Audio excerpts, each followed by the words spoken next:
Bonsoir, mes frères et sœurs en Christ. Soyez richement bénis dans le puissant notre Seigneur, Jésus-Christ de Nazareth, et qu'il vous accorde cette grâce de marcher dans la crainte de son nom. Aujourd'hui, nous sommes le 18 mai 2022 et mon message s'adresse particulièrement aux hommes mariés. Oui, mes frères, ce message c'est pour vous. Et j'apprécierais vraiment que le Seigneur vous donne cette grâce d'écouter attentivement ce que l'Esprit dira et vraiment d'y obéir. Dans ce monde, il y a beaucoup d'hommes qui veulent absolument accomplir le rêve américain. On va avoir une belle voiture, une belle maison, des entreprises. On veut s'enrichir et avoir toutes sortes de choses. Oui, ça c'est ce que veut la société. Mais dans sa voie, notre Dieu a des valeurs tout à fait contraires. Et que la prospérité selon le monde n'est pas la prospérité selon Dieu. L'homme qui connaît le Seigneur est appelé à marcher dans la crainte de Dieu. C'est-à-dire à marcher dans les voies du Seigneur pour accomplir fidèlement ce que le Seigneur a prévu pour lui sur cette terre. L'homme qui est un chrétien ne peut pas marcher et faire ce que font tous les hommes de la terre. Il doit absolument chercher à entrer dans le plan divin que Dieu a pour lui. Il y a des bénédictions qui se rattachent à l'homme qui craint l'Éternel. Et ces choses ne peuvent pas se faire dans une vie si l'homme dont il est question ne cherche pas à faire avant de Dieu pour lui et sa famille. Aujourd'hui, vous devez dans les églises, il y a des diacres, des pasteurs, des anciens tours de choses. Mais très peu craignent le Seigneur. Très peu marchent dans les voies de Yahweh. Beaucoup marchent dans leur conseil. Beaucoup vivent leur vie comme les gens du monde. Et dans ce cas, c'est sûr que tout ce qu'ils entreprendront ne donnera aucun résultat. Pourquoi? Parce que la main de Dieu n'est pas avec eux. On lire ensemble le psaume 128, qui me décrit justement ce qui se rattache à l'homme qui craint l'Éternel. Dans le psaume 128, ça dit ceci. Contre les degrés. Heureux tout homme qui craint l'Éternel, qui marche dans ses voies. Donc, je vais commencer à partir du verset 1.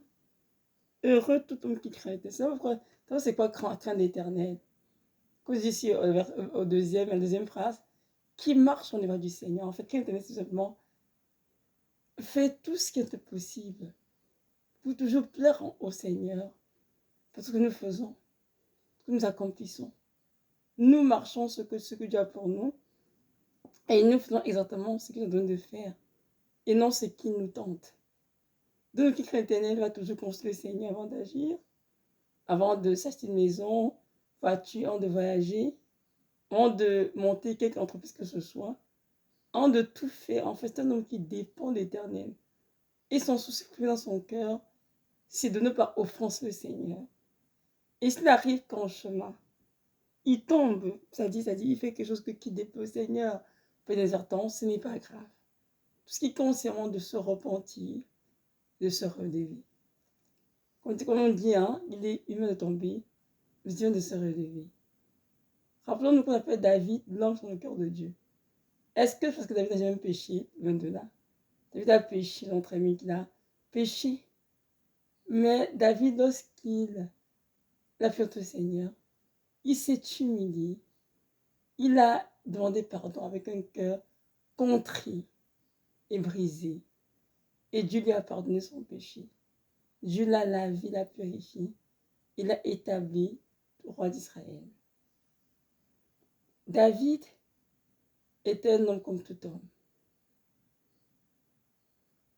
Et lorsqu'il marchait le Seigneur, il faisait tout ce qui était son pouvoir pour réjouir le cœur de Dieu. De l'homme qui craint l'éternel, c'est un homme qui t'a appelé à chercher constamment à réjouir le cœur du Seigneur et éviter de blesser le cœur du Seigneur. Amen. Donc, c'est ça, on dit ici au verset 1, qui marche dans la voie du Seigneur. Verset 2. Tu jouis alors le travail de tes mains. Tu es heureux et tu prospères. D'un homme qui craint l'Éternel, jouit de ses mains. C'est-à-dire, il mange, fait son travail. Lorsqu'il investit, cela rapporte quelque chose qui va l'aider des autres qui l'entourent. Lorsqu'il fait quelque chose de sa main, la main de est sur lui et cette chose va prospérer. Un exemple par rapport de cela, c'est Joseph. Joseph a été vendu, a été enlevé par ses frères, en Égypte comme esclave. Je ne me rappelle pas très bien, c'est comme histoire. Et Joseph était dans la maison de Potiphar, comme son gouverneur dans la maison, je veux dire, comme le gérant de la maison. Et on dit que tout ce que Joseph touchait prospérait. Parce que la main de Dieu était avec lui. Parce que, vous savez, même étant en Égypte, même s'il était au titre d'esclave, Jésus continuait de craindre le Seigneur, Dieu d'Israël qui le servait. Et c'est pour la raison pour laquelle, la main du Seigneur demeurait sur Joseph. Et tout ce qui touchait prospérait. C'est pour ça que Potiphar lui confier la gérante de sa maison. Et même quand la femme de Potiphar essaie de le séduire pour coucher avec lui et qu'il a dit non, Potiphar l'a mis en prison. Pour ceux qui l'histoire, vous vous en souvenez. Il a fait 14 ans en prison. Même lorsqu'il était en prison, tout ce que Joseph faisait prospérait. Pourquoi? Parce que Dieu était avec Joseph. Même s'il était en prison, il était un homme qui vient dans les jardins de débauche. Mais pour Dieu, c'était toujours son fils qui a fait de son nom, parce que Joseph continue d'être en prison. Il faisait tout ce qui était à son pouvoir pour réjouir le cœur du Seigneur. Ils ont très bien qu'il s'est bien comporté, qu'il quitté la prison pour devenir le gouverneur de toute l'Égypte. N'oublions pas. Donc ça c'est ce qui accompagne un homme qui craint l'Éternel. Il réussit dans toutes ses voies. Il mange le fruit de son travail. Il est heureux et il prospère. Pour de prospérité, juste nous dit entre parenthèses que la prospérité n'est pas forcément matérielle. Oui, elle peut l'être aussi, mais d'abord, avant tout spirituel. C'est un homme qui est rempli de paix, de joie, de bien, de bonté, de patience. C'est un homme qui a le cœur d'Élohim, qui marche comme Dieu a marché, qui aime comme Dieu aimé, qui prend soin des bergers. Parce qu'on parle de prospérité, les gens pensent toujours aux maisons, aux voitures, à l'argent. Non, pas forcément. Donc, c'est ça que je sais comme nuance. Et Dieu aussi peut, s'il le veut, qu'il fait voir seulement accorder une prospérité matérielle, que notre soit béni. Verset 3. On dit quoi? Ta femme est comme une vigne féconde. Dans l'intérieur de ta maison, tes fils sont comme des plants d'olivier autour de ta table. De nous qui fait l'éternel, Dieu bénit sa femme. Elle est une vigne féconde, c'est-à-dire, elle n'est pas stérile, mais elle est capable de faire des enfants. Et les enfants du monsieur sont autour de sa table comme des plants d'olivier. C'est-à-dire une bénédiction. L'homme qui craint l'Éternel ouvre dans sa vie beaucoup de portes dans sa maison.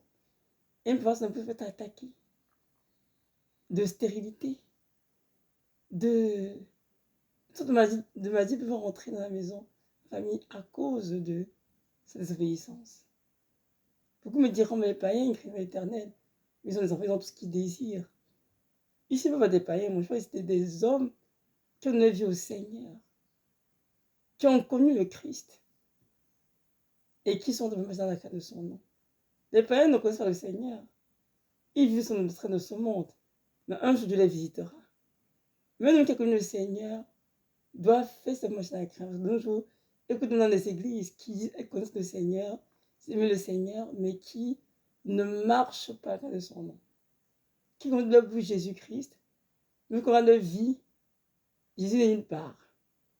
Dans le comportement, l'attitude, la façon de parler, le fait et geste. Jésus n'est nulle part parce que ils ont beau être chrétiens de nom, ils ont beau être à l'église, mais ils ont encore des comportements très charnels. Ils marchent encore dans la chair, dans son esprit. L'homme qui craint l'Éternel est appelé à tous les jours mourir à lui-même afin de marcher son esprit dans son chair. Amen. Donc, de cet homme dont il est question ici, ce n'est pas du païen, non du tout. Ok, je continue. Donc, sa femme, elle est vraiment bénie, une vigne fégante.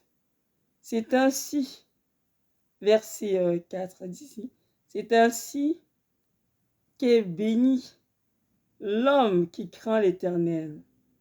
L'Éternel te bénira de Sion, et tu verras le bonheur de Jérusalem tous les jours de ta vie. Tu verras les fils de tes fils, que la paix soit sur Israël. Amen. En bénédiction.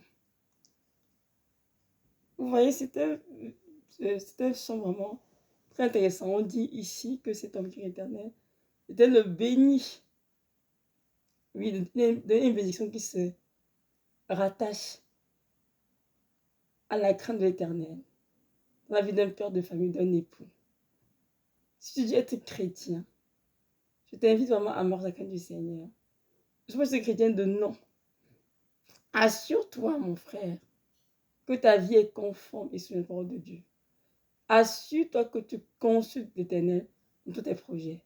Assure-toi que tu cherches sa face avant d'entreprendre quoi que ce soit. Et que tu es un enfant qui obéit à ce que Dieu te dit. Si tu dis non, tu arrêtes. Si tu dis oui, tu avances. Si tu dis attends, tu attends. Malheureusement, de nos jours, les chrétiens, soi-disant chrétiens hommes, beaucoup, qui sont dans la chair et qui viennent de ce monde. C'est pour ça qu'il y a beaucoup qui ne sont pas bénis. À cause de la désobéissance des pères de famille, parce qu'ils sont appelés à être des sacrificateurs. Et malheureusement, avec le train de vie, ils ne prennent pas de place dans la maison, ni spirituellement comme ils devraient. Verset 5. L'Éternel te bénira de Sion, et tu verras la bonheur de Jérusalem. Ça dit quoi? Ça dit que l'homme qui est l'Éternel va probablement entrer au paradis. Il aura sa part dans la Jérusalem céleste. En effet. Il passera toute son éternité près du Seigneur. Ils vont dire toujours ta vie. Il dit tu auras le bonheur tous les jours de ta vie, c'est-à-dire le Seigneur Dieu de gloire va te bénir durant toute ton éternité. Parce que tu es dans la crainte de son nom. Et il te bénira de Sion. Et il te donnera la joie, la paix. Alors, mon frère, quand tu auras ta vie en ce moment, tu prends un temps d'examiner ta vie, un temps de réflexion. Est-ce que tu crains l'Éternel? Est-ce que véritablement, dans tout ce que tu rentres dans ta vie, on voit son empreinte? Est-ce que véritablement, tu le consultes avant d'agir? Ou bien tu fais ce que tu veux de ta vie, tu me sens tes propres penchants et tu dis que tu es chrétien? Si ce que tu fais, il va te dire que tu n'es pas un chrétien. Tu es un chrétien de nom, c'est-à-dire un faux chrétien. Et dans cette allure, cette attitude que tu avec laquelle tu vis, c'est-à-dire tu n'as plus une relation au Seigneur, une raison de paix et fils du Seigneur, tu ne cherches pas dans tes projets, tu ne consultes pas, tu n'invites pas, tu ne marches pas sans la parole du Seigneur, tu ne pourras jamais voir le paradis. Certainement pas. Parce que ton marche dans la crainte de son nom. Tu es un père et tu es un époux que tu te mets dans ta maison. Tu dois absolument prendre le rôle de sacrificateur très au sérieux et vraiment veiller sur tes enfants et ton épouse spirituellement et physiquement. Mais beaucoup de pères ont démissionné de leur rôle. Beaucoup de pères chrétiens, j'ai dit en passant, oui, c'est des pères chrétiens. Ils sont à fond dans les choses du monde, tout le temps dans la télévision, devant les matchs de soccer qui n'en finissent pas. D'autres passent le temps sur les réseaux sociaux. D'autres sont dehors en train de boire comme des ivrognes. D'autres passent leur temps à voyager ou en trouvant toutes les choses que Dieu n'a pas ordonnées et laissent leurs épouses et leurs enfants. Mais toi, mon frère, quand tu marches ainsi, crois-tu que Yahweh est heureux? Il est content de toi? Je ne pense pas. Bien sûr qu'il t'aime toujours parce que l'amour de Dieu est éternel, inconditionnel, ça c'est certain. Mais est-ce que tu rejets son cœur? Est-ce que par ta vie, tu rejets le cœur de Dieu? Je ne pense pas. C'est pour ça qu'il a dit ici que heureux l'homme qui craint, tu le crains. Dans ses voies, tu iras au paradis et dans cette vie, il va te bénir. Tu vas manger du fruit de ton travail. Tu seras heureux, tu vas prospérer dans ce que tu entreprends. Et aussi, ta femme sera une vigne féconde. Tu auras des enfants comme héritage. Mais si tu dis que tu es chrétien, alors que tu te mentis dans ton cœur, tu vas te vivre comme autrefois, tu es comme un homme du monde, il te dit ceci, tu ne pourras même voir sa face. Et dans cette vie, tout ce que tu vas entreprendre ne va jamais prospérer véritablement. Même si ça a un semblant de prospérité, même si tu as l'impression que les choses décollent pour toi, je vais te dire que ce n'est que de la boue. Parce que bientôt, ça s'écroulait comme du sable. Pourquoi? Parce que ton Dieu n'a pas ordonné. Les païens, ils peuvent prospérer dans beaucoup de choses, faire beaucoup de choses, comme on dit, selon le monde. Mais ils sont quand même couchés dans les ténèbres spirituelles. Et s'ils meurent ainsi, ils ne vont jamais faire de Dieu. Mais toi qui as pris sur toi l'engagement de donner ta vie au Seigneur, marche à sa suite, tu dois obéir au Seigneur. Jésus-Christ doit avoir son mot à dire dans tout ce que tu fais dans ta vie, dans ta maison. Tu dois dépendre de Dieu. On dit que Christ est le chef de l'Église. On sait que Christ est le chef de l'homme, le chef de la femme. Donc tu dois être soumis à ton chef qui est Christ. Et aimer ta femme comme Dieu a dit d'aimer ta femme. Veille sur ta maison, d'éduquer tes enfants, être là pour eux. Prendre part à la vie familiale comme ça se doit. Et enseigner depuis les enfants à marcher la crainte de l'Éternel. Est-ce que ce que tu fais, que Dieu soit béni? C'est parce que tu fais, mon frère, et que je dis être chrétien, je te dis que c'est très grave. Parce que tu présentes un Jésus à tes enfants qui ne peut pas le voir en toi. Oui, pas déjà tes enfants, mais qui ira ta vie, il ne voit où se trouve Jésus. C'est comme si tu as un cœur double. De ta bouche, tu débites beaucoup de versets. Mais ta propre vie n'est pas sous la parole de Dieu. Et les enfants ne font pas ce qu'on leur dit de faire, ou ce qu'on leur enseigne. Mais ils font ce qu'ils nous voient faire. Donc tu es un modèle pour tes propres enfants. Ils doivent avoir donc Christ en toi, en de te connaître eux-mêmes personnellement. Mais si en tu vois Jésus, comment voudrais-tu que tes enfants prennent pour la vie chrétienne? Mon frère, ce message n'est pas pour te condamner. Excusez-moi. Mais ce message est simplement pour te réveiller, que tu reconsidères tes voies et que tu saches que Dieu t'appelle avec la crainte de son nom. Si tu fais encore. Si tu as tendance à marcher selon tes propres conseils, dans tes voies, comme les gens du monde. Je te dis aujourd'hui, arrête de te comporter ainsi. Et développe une relation d'intimité avec le Seigneur, une relation de père et de fils. Exerce-toi en entendre la voix de Dieu. Exerce-toi à sa volonté à chaque fois sur ce qu'il pense de tes projets. Avant d'entreprendre quoi que ce soit dans ta vie, dans ta famille, donne la vie du Seigneur et sois prêt à obéir à ce qu'il te dira. C'est très important. C'est toi qui sera béni de l'Éternel, qui sera béni de Sion et qui verra le bonheur de Jérusalem et bien sûr qui jouera du bonheur tout de sa vie parce qu'il a obéi au Seigneur. Les temps sont avancés. Il faut revoir sa vie. Tous les chrétiens, les femmes pour les hommes, mais ce mais ça peut être pratiquement aux hommes. Et vraiment chercher la face de Dieu pour renoncer à tout ce qui est mauvais et faire ce qui est bien. Je veux juste vous dire à vous, hommes, qui avez tendance à dire que vous êtes chrétien, quand vous ne suivez le Seigneur, vous faites ce que vous voulez de vos vies. En vous comportant ainsi dans vos maisons, vous ouvrez beaucoup de portes spirituelles aux démons. Madame est attaquée, les gens sont attaqués et vous vous attaquez parce que vous peut-être me sentez que vous attaquez parce que vous êtes assombri, c'est tout. Vos yeux spirituels ont été fermés par les ténèbres. Et vous ne voyez plus rien, c'est pour ça que vous avez l'impression de ne pas attaquer. Mais un homme qui ne craint pas le Seigneur, qui est supposé être celui qui protège sa famille, ouvre beaucoup de portes aux démons. Les gens sont attaqués, on fait rentrer à la maison les esprits de rébellion, d'impudicité, des débauches, toutes sortes de choses.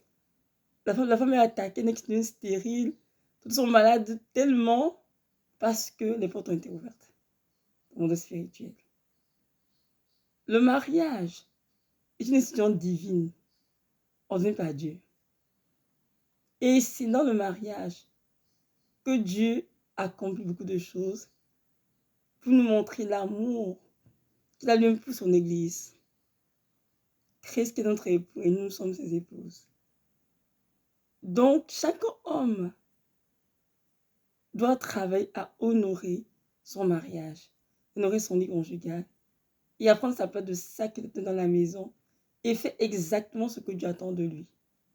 Chaque homme doit laisser de côté les mœurs corrompues des païens, leur façon de vivre, leur échelle de valeur et vraiment se concentrer sur ce que dit le Seigneur et ce qui réjouit le cœur du Seigneur. Et ainsi, cet homme-là sera béni de l'Éternel. Il manquera de rien et il prospérera dans toutes ses entreprises. Mon frère, je t'en supplie, réveille-toi et conforme-toi aux Saintes Écritures. Vis une vie soumise aux Saintes Écritures. Et apporte les corrections nécessaires dans ta vie pour être cet homme et avoir appelé à le craindre. N'oublions pas qu'il vient bientôt chercher une église sans tache ni ride, une église glorieuse.